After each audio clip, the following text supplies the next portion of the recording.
Huh. Watching Kyle's unboxing videos again? Yeah, he always finds the coolest... No way! A robot dog? Gotta ask where he got it. Or use your Samsung Galaxy S24 Ultra. Just draw a circle around the dog on your screen, and it shows you where to buy it right in the app. Oh, I just learned a new trick. And that for once, I beat Kyle to the next big thing. Circle it, find it with the new Galaxy S24 Ultra and circle the search with Google. Get yours now at Samsung.com. Internet connection required. Results may vary based on visuals. I'm Alex Rodriguez. And I'm Jason Kelly. From Bloomberg, this is The Deal. Each week, you'll hear us in conversation with business icons. This show will explore deal-making across sports, media, and entertainment. That is a harsh lesson in business. Sports is not as simple as bringing a bunch of big names together. I didn't want to do another stomp you out speech. It opened up so many more doors. The show is called The Deal. Listen to The Deal. Listen to The Deal on Spotify. With threats to our nation waiting around every corner, adaptability is more important than ever. When conditions change without notice, quick strategic thinking is crucial. And with obstacles consistently impending, determination is essential in overcoming them. It's this willingness, decisiveness, and resilience that sets Marines apart. With our fighting spirit, we don't just fight battles, we win them. Marines are the constant our nation counts on to fight the unknown. And through adaptable problem solving, we do just that. Learn more at marines.com. Thanks for choosing this free Anfield Index podcast. If you'd prefer to listen to this or any of our other shows without adverts, then now's the time to check out Anfield Index Pro. With AI Pro, you can supercharge your entire listening experience. You'll not only get all of our podcasts without the ads, but you'll have them far faster with our Quick Publish feature available exclusively for subscribers. AI Pro also puts you in the heart of our sound studio, with an option to listen to many of our shows live and interact with the podcasters in real time as the shows are recording. Upgrading couldn't be easier. AI Pro is available on all popular podcast platforms, and we have our own apps for Apple and Android. Just head on over to AnfieldIndexPro.com and get started today.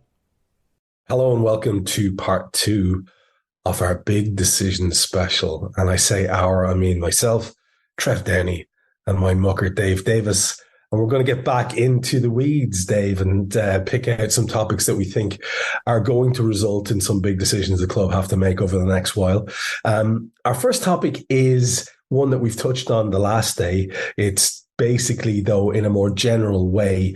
We were talking very specifically last day about contracts and players and the impact that Michael Edwards' return might have there. Here, we're just going to talk about it as an existential fact, as something that we have to get our heads around, a reality which has been embraced by many people who are near and dear to us on the channel here, with enthusiasm levels beyond their sun.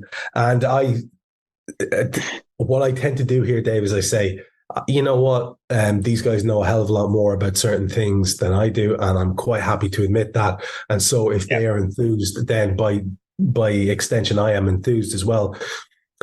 I'm kind of setting you up here with just a vague idea of how I'm feeling about it before we let you off, because it's your opinion on what I get here.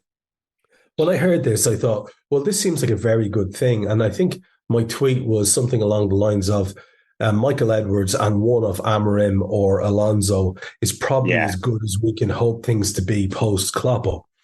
And I stand by that, but I'm lacking the profound excitement levels when it comes to Edwards. I understand that he was there when things were good. I understand that he was very much responsible for an awful lot of the things that were good that led to the success on the field. And I think that's tremendous. I love the fact that he's such a sought after talent and Liverpool have got him. I love that. I love the fact that he's turned his back on his own project to come to Liverpool when he could have gone, it appears, to almost any club in the world. This is all tremendous stuff, and it strikes me as very, very positive indeed. But it's just this overall messianic thing that I'm not quite getting, especially when I don't think he's going to be operating in the same way or with the same brief as he had before. And it's all change. And what we're not taking into account here is that we all have to get our heads around the fact that we will have no more ball cap German charismatic club resurrector that he is, the modern Shankly. he will be gone. Now, that's not Michael Edwards' fault, but it may be kind of tempering some of the excitement I have.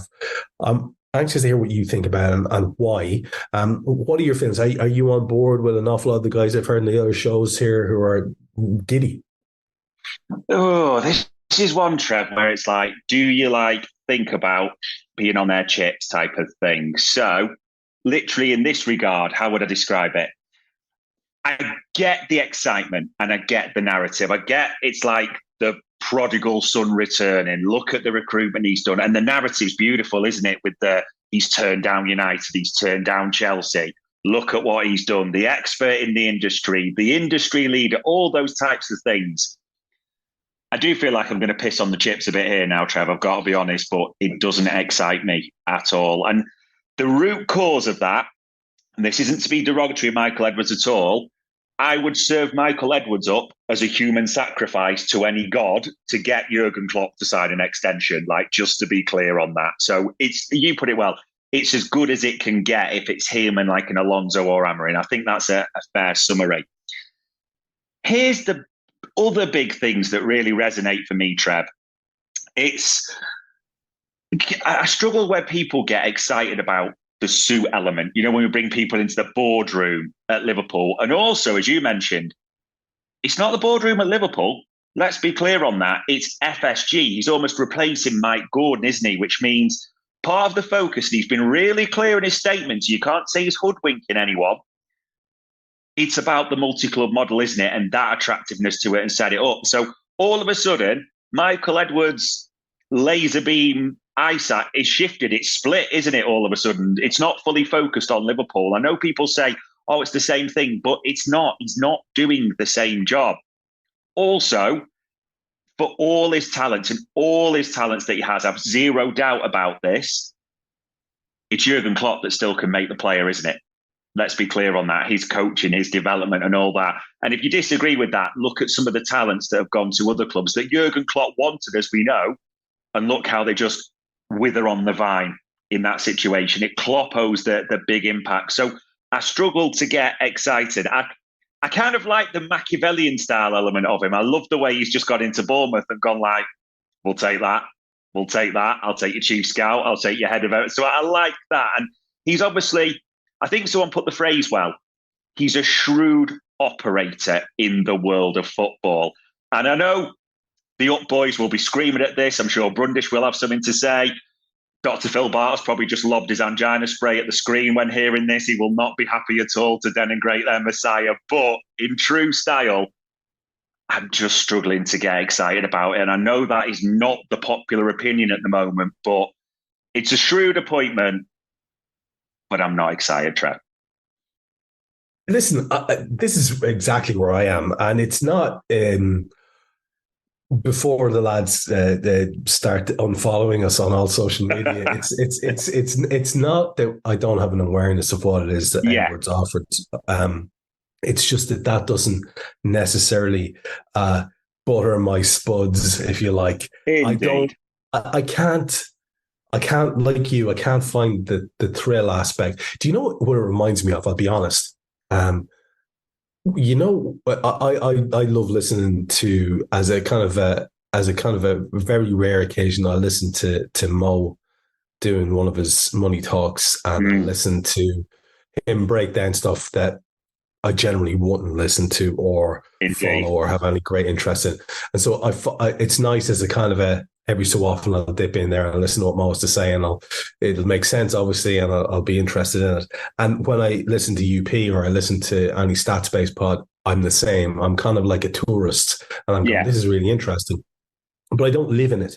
And I think if I lived in it, I'd probably be an awful lot more excited than I am. And the reality is that, like you, I find it hard to raise my heart rate about the return of Michael Edwards, because I think what I am at the end of the day is very much just about a basic football fan who wants the characters on the field and the character on the touchline. Yeah. But the reason I brought up Mo in the first place was what it reminds me of is the kind of guys who get very excited when the books are published and we are making a profit as a club, and we have not spent any excess money, and we are being nominated as one of the best run football institutions. Yeah. And I will see lads on Twitter and they are so excited. It's made their fucking day, Dave. They're just, they're crowing with pride. They're puffing up their chests in the back of that. And I will just be honest with you. I'm old school. I'm Shankly. I'm like the board, the directors are there to sign the checks. I don't really care where the money comes from. I don't care about the money management. I'm not being an idiot. I understand it's important. I just don't care. And similarly, I can acknowledge that this stuff is important behind the scenes, but I think you raise a really important point, man. It's going to be our last topic today, so we won't delve into it too much.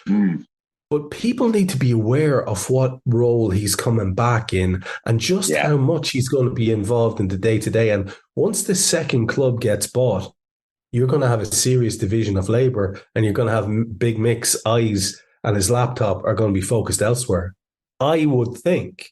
So that's, again, another reason why I have a caution about it. It's all about the next appointment. It's all about the managerial appointment for me, Dave. Yeah, exactly that. I just think that's where it can fall down. And like you said, totally respect those guys, respect their input. They're far more knowledgeable than me. I'm your wish.com version of analysis. I appreciate that. Don't get me wrong. But yeah, do you know what as well? And they'll hate this, so I like saying it. I'll enjoy it for a second that I'm saying it. A laptop can't score a header in the 90th minute. A laptop can't bury that winner at the Anfield Road end when we need it. And I know they'll all be screaming at this and they'll be calling me all sorts of things. And it's crass. I get that. But the excitement for football comes on the pitch. We love our transfers as well, so we can't be hypocritical about that. And I know he feeds into that and he plays a part. I get it. But it is ultimately for us about boards and suits, signing checks. That's what it's about. And I get it's great to have a world-class infrastructure. I saw that phrase as well, and I like that. That's just what I expect. But it's the pitch in it where you get excited for me. Yeah, you can appreciate these things. You can be proud of them in a sort of abstract fashion. But the thing that will get my engine running is actually, yes, transfers, because that means players. That's what I'm talking about, players now. And I can start picturing how that's going to work and how fellas might contribute and the manager and all that kind of thing. And it's just, spreadsheets won't keep me warm at night. It's just that simple. And you've brought it up, so we might as well get straight there as our second topic today in terms of some of the big decisions that need to be made. And we may be jumping the gun a little bit here in terms of, well, there's not going to be a window open for a while, and there's a serious business end of the season with the current crop of players that we need to talk about. But like me, you'll be highly aware that for some reason, there are endless Luis Diaz articles going around, with his L fella being quoted, seemingly, whether in context or not, talking about how they have a dream for him to go to one of the two big Spanish clubs. When manager X is mentioned, then you have two or three targets who are also mentioned. When manager Y is mentioned as in potential future, you've got a few more targets. This is all very exciting for me. And I've listened to enough stuff over recent weeks to be very enthused that people seem to share the same opinion that I do, that Kloppo may be walking away, but he's walking away from a very healthy scenario. And that does include all this backroom staff and the spreadsheets and the club balance and the financial situation. This is all part of it. But really, again, just for us now, nuts and bolts, in terms of the squad of players, it's a very healthy looking group. There are going to have to be big decisions to be made. And it feels a little bit like we're jumping the gun to talk about individuals, although I heartily recommend and encourage you to talk about individuals.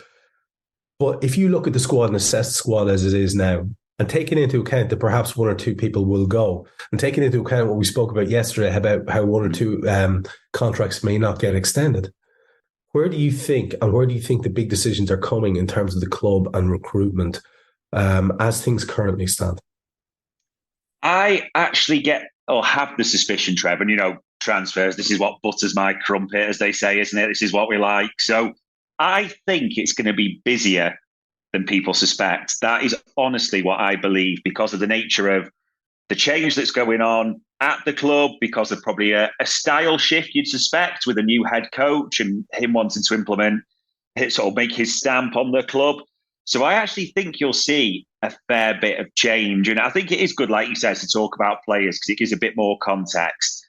He's been sensational recently, your countryman, and I don't say that lightly. He's been unbelievably good at times, especially I think like that Forest game where Kelleher was key in getting us the points as well. I know people look at Núñez as winner, but how many did he save? The Carabao Cup. I suspect Kelleher wants to go. He's had that taste now, Trev, hasn't he, of being first choice in a big team. Now, for all we say, and all, I really like him, and he's done so well, and he should get all the plaudits. We know the story when Big Ali's back. We know the way it works. We know, and I say this in a horrible way.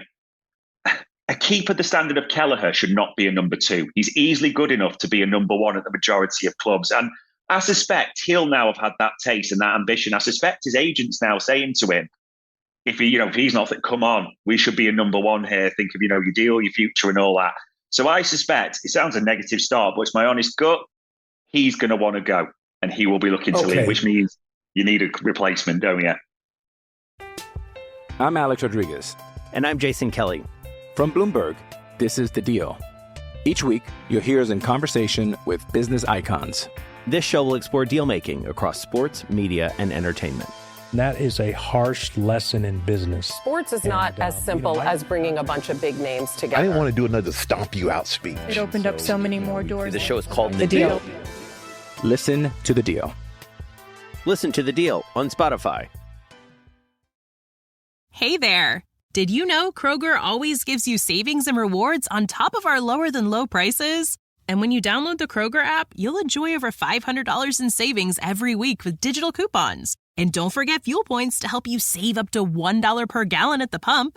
Want to save even more? With a Boost membership, you'll get double fuel points and free delivery. So shop and save big at Kroger today. Kroger, fresh for everyone. Savings may vary by state. Restrictions apply. See site for details. O'Reilly. You need parts? O'Reilly Auto Parts has parts.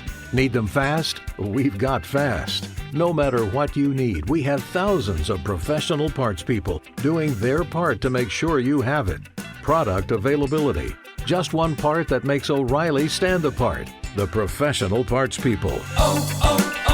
O'Reilly Auto Parts. Hello there.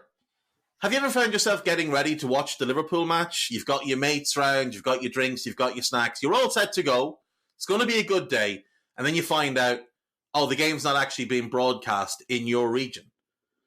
There's the heartbreak, there's rage, there's despair, there's fury. You're upset. You're looking for a solution.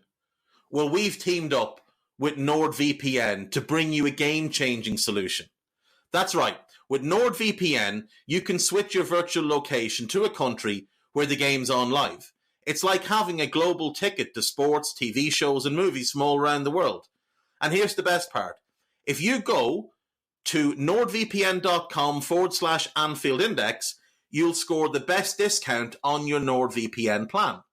Plus, our link gives you 4 extra months free on the 2-year plan. And that's what we call a winning streak. And if you're sitting there and you're thinking, what if it's not for me? What if I don't like it? What if I'm not getting the use of it? Don't worry about it. There's a 30-day money-back guarantee, so it's totally risk-free. I've been using NordVPN to catch all the Liverpool matches and TV shows that I'd normally miss out on. It's totally transformed both my weekends and my TV watching. And not only that, not only does it give me access to stuff from all around the world with the click of a button, it keeps all my data safe. It means that the miscreants, the ne'er-do-wells, what my grandmother would have called scallywags, who lurk on the internet to try and steal your information, can't get to your information. NordVPN keeps it safe for you. So don't let geo-restrictions bench you this season. Visit nordvpn.com/Anfield Index and make sure that you're in the game, no matter when or where it's being played. Remember, it's not just sports, It's your all-access pass to binge-worthy TV shows and blockbuster movies from all around the globe. NordVPN literally unlocks the world for you and keeps you safe from the world. So don't miss out. Head over to nordvpn.com/Anfield Index and let the fun and games begin. Let me jump in there then before we go any further, because something struck me as you were speaking, and you're right. Ali comes back, Ali plays. It's as simple as that. He's the best in the world. You'd have to be an imbecile not to understand that. We have an issue though, don't we? Because increasingly it would appear that as season by season goes past, Ali may miss more and more matches. He seems to miss a chunk of games every season. So now all of a sudden your assertion there that, you know, Kelleher's too good to be a number 2, it comes into a different kind of relief with Liverpool, because we obviously need someone who's too good to be a number 2, because our number 1 may miss chunks of the season, and we'll need a guy who can maintain challenges in leagues and Champions Leagues and all the rest of it. Now, are we lucky enough that we have in, say, Pitaluga, someone who can make that step up? Do we rate that kid highly enough? Or are we looking then to go and sign a kind of a journeyman, a veteran who won't let you down type of thing, and have him there? What Adrian was supposed to be and perhaps wasn't, the likes of a Scott Carson for City, that type of thing. So let me just pop that back your direction, because that does complicate the whole issue for us, doesn't it? Yeah, 100%. If Kelleher does want to go, as I suspect he will, and I also look back to the summer, Trev, where Klopper was quite honest in his press conferences and said, we did have inquiries, for loans. Kelleher had spoken to him, and you think even now. So I think that's on the table. It's tough because, like you said, he's been so good. And even to attract someone in as his replacement, they know it's going to be like you say, well, your second fiddle to Ali straight away.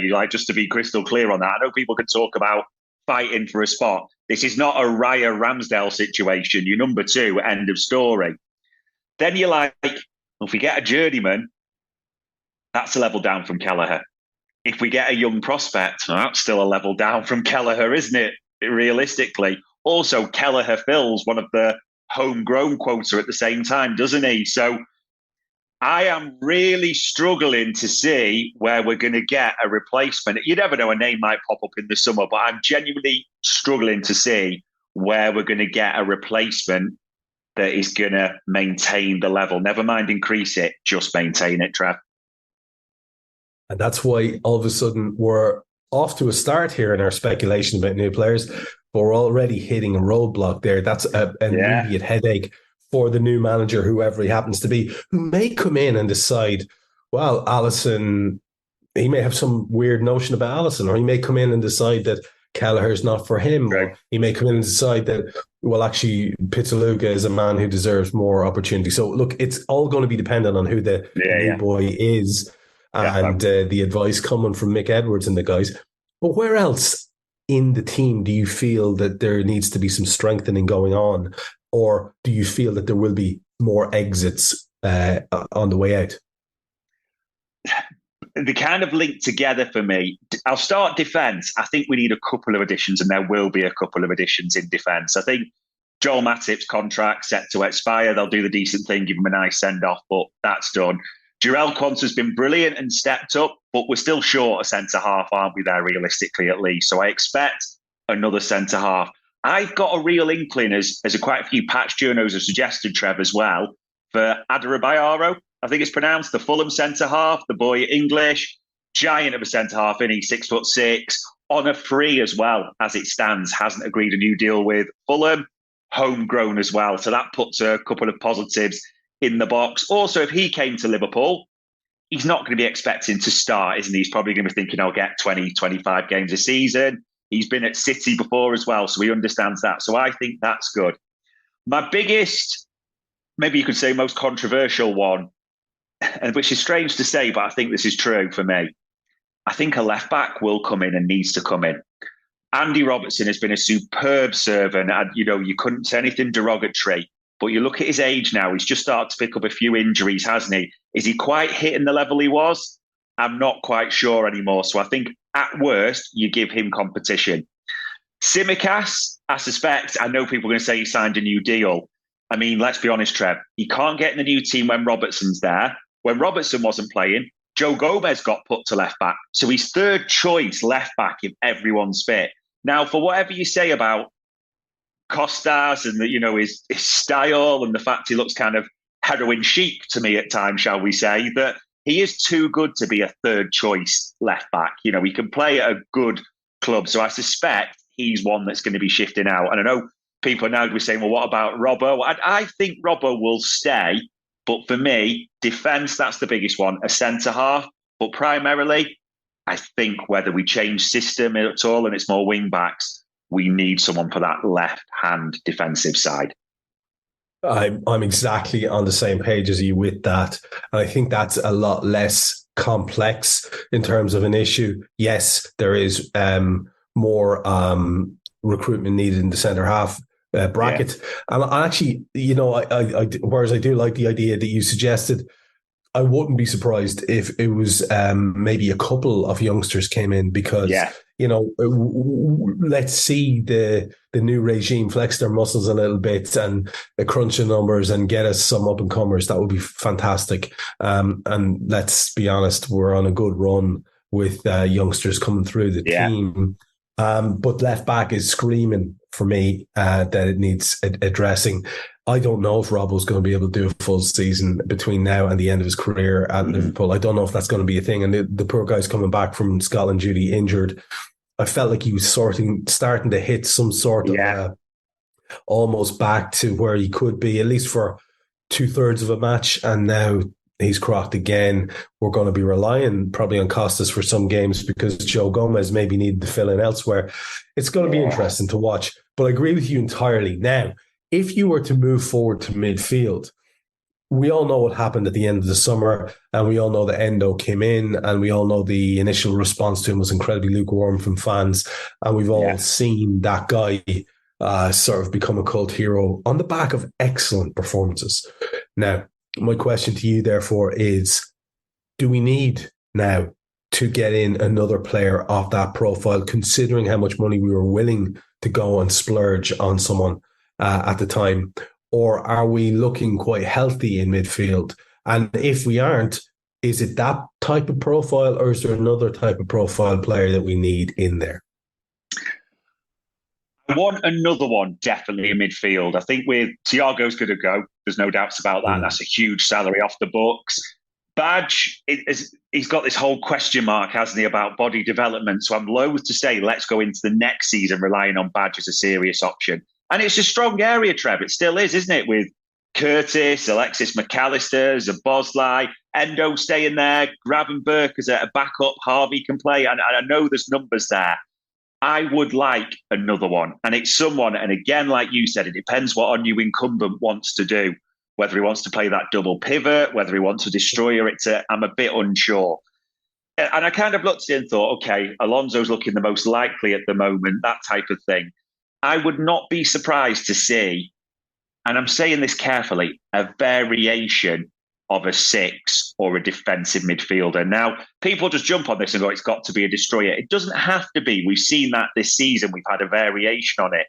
It wouldn't surprise me if it's someone like Zubamendi, the Spanish international who plays at Sociedad, a very, very good short passer. Sounds familiar, doesn't it, Trev? Sociedad, excellent passer, the short game, that type of, you could see a lot there, couldn't you? Something like that.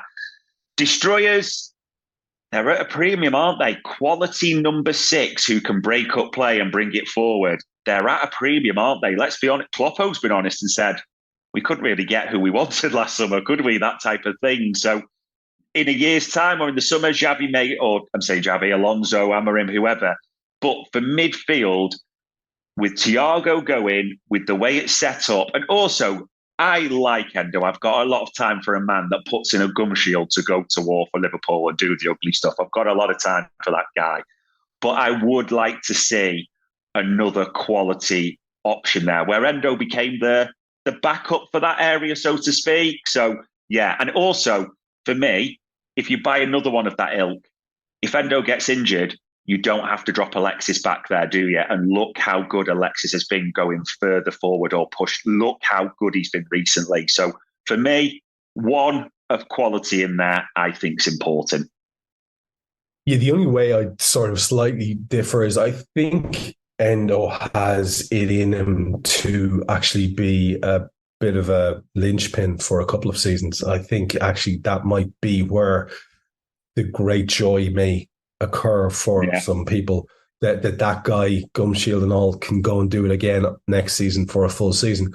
But it would be daft if we didn't have someone who could spell in for him, or should he become injured in that really tackle heavy central part of the pitch, that we have someone who's good to go. And like you say, whereas I think it's possible he may retain that first team preferential position, and we don't necessarily need to go and hire someone who's going to necessarily be that for us with Endo as the backup. I think we need someone good there. So I'd be surprised if we didn't look there. What is very encouraging is that when it comes to the attacking formation, and this is almost unthinkable, it would have been unthinkable at the start of the season, Curtis Jones, even if he was fit now, would struggle to get in the team, because if we assume that Kloppo likes Endo there, and we should because he does, then it's, who are you dropping? Are you dropping Alexis? Are you dropping Dom? So Curtis all of a sudden is struggling. Now, this is great news for us because we also have other players. But like you say, Bajcetic will or won't. We can't make any. I don't think we can depend on that.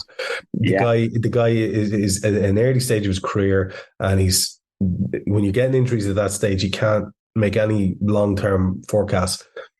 Thiago and his departure shouldn't necessarily be a massive impact, but he's going out of the squad. And that's what we've been doing, is we've been managing without him. So we shouldn't put ourselves in that position where we have to manage without a wonderful footballer. If our squad is going to be balanced, we'll need to replace him too. So I see at least one high-level recruit there. And I'm hoping it will be someone who can have that profile that can play where Endo plays. Now, of course, one of the big discussions that we're going to hear a lot is the sharp end of the pitch, because I can't escape, and I thought we were done with these things, but I can't escape Mohamed Salah stories for love or money. They're just all over the place. They just won't go away. I saw a couple of maybe fanciful, maybe not, stories about Luis Diaz. I saw some stories in the same vein about Darwin Núñez and how he'd really just love to play for Real Madrid if they would be willing to take a chance on him. And if he keeps his stats up, well, then that's the obvious next step for him. And I'm like, oh, hang on. The days of us being a stepping stone club, those days are over. And if Darwin Núñez or Luis Diaz goes, we get someone better in. We have to. That's how we have to be thinking. So I'm a little bit concerned, really, about disrupting this wonderful attack of ours. And I've heard someone say as well, Dave, just to put one final wrench into the works here, that a colleague of ours speak about Diogo Jota, who has been wonderful, who is probably our best natural kind of finisher, goal scorer, and who has been fantastic when he's played in terms of his hold-up play, his ability to drive attacks. I actually just love watching this kid play for Liverpool. Some people talk about how he's not silky. I don't give a crap. He's direct. It's fantastic. And he has great technique. But people are saying, well, because of his injury record, perhaps he should be up for consideration for shipping out for a good fee and so on and so forth. Right. That's enough framing from me and enough me dangling things for you to bite at. What do you reckon? What's going to happen here in the summer? What should happen, really?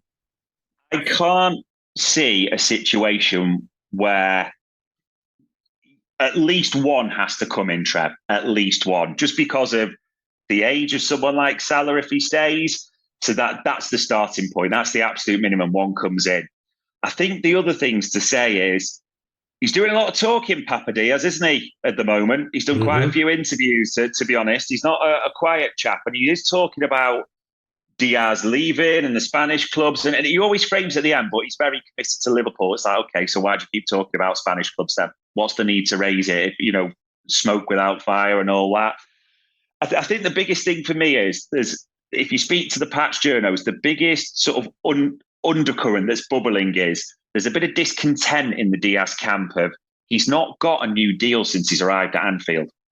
If you think when Jota first came, he scored a few goals, got a new deal, didn't he? A wage increase. Now, Diaz has had injuries and all that type of thing, I get, but he's still on that original lower end deal that he arrived on from Porto. Obviously, the Edwards element comes in. Can you see Edwards giving a big contract to someone 27 and over? It's not as straightforward anymore, isn't it? There's a Dutch forward who's maybe not hitting the heights, proving unpopular, which I know we're going to talk about as well. So for me, it sounds strange, but almost the most secure ones feel like Nunes and Jota, and that's even with Jota's injuries and the question marks that people have against that. So for me, I suspect at least one forward or attacking option, if you want to call it that, will be coming into Anfield this season. And I wouldn't stick the house on this, but I wouldn't be surprised if Luis Diaz is looking for a new club or is at a new club by the start of next season. I don't think it'd surprise too many people now, would it? We are yet to see what the disruptors will do when they start throwing their money around. But of course, the stories will begin again if it is true that they have money to spend. And honestly, if they don't have money to spend, then the project is dead on its ass, right? It's over. So you've got to ask yourself, don't you, what is going to happen there with Salah? Are we just going to have to endure more stories? Are we just going to have to listen to the constant daft speculation? Do you see any sense in him moving anywhere at this point when he's pulling up trees and we could be on the cusp of something even bigger in this new era of Liverpool? I dread the thoughts of Mohamed Salah not playing for Liverpool. I love the bones of the guy. He's been, if it's possible, almost even underrated at how important he is. And we're seeing all these stats coming out and where he is in the overall history of things in terms of contributions. The guy's an immense talent that you want to see play for the club as long as possible. If the disruptors come back with their big bag of cash, do you think there's a reality to him being tempted to go, or is it just going to be the kind of daft stories that we heard immediately after the transfer window shut, ironically, last time round? Hey guys, it's Eddie Gibbs from Anfield Index here. I hope you're enjoying this podcast, and I'm sorry to call time on the show before it ends. In the current climate, it's tougher than ever before to offer podcasts for free. At Anfield Index, we produce over 75 free shows every month, which I'm confident is unparalleled in the LFC sphere. Whilst we'd love to offer everything for free, the production costs now make this impossible. That said, we don't want to follow the model of other channels and lock all of our content behind a paywall. So what we've decided to do is to continue offering every show for free, but cut that offering to 30 minutes on our longer shows. So to get all of our shows in full and enjoy the best of everything we have to offer, we really hope you'll consider supporting the channel and signing up at AnfieldIndexPro.com. For about the price of one cup of coffee, you'll get every podcast in full with zero ads. You'll also get access to our LFC VIP community, where you can enjoy live podcasts, engage with our podcasters, and chat with other Reds in real time. So that website again, AnfieldIndexPro.com. Join today. Sports Social Podcast Network. The delicious ice-cold taste of Dr. Pepper has a lasting effect on people. Lindsay from Sacramento said, Pro tip, 40 degrees is the perfect temperature for an ice-cold Dr. Pepper. Why is 40 degrees the perfect temperature for Dr. Pepper? We brought in Sue from Duluth, Minnesota to tell us. Oh yeah, I know a thing or two about cold. Oh, that right there is the perfect kind of ice cold for Dr. Pepper. I'd share that with my friend Nancy. She likes Dr. Pepper too, you know. My coldest... All right, that'll be all, Sue. Having a perfect temperature for your Dr. Pepper? It's a Pepper thing. Inspired by real fan posts.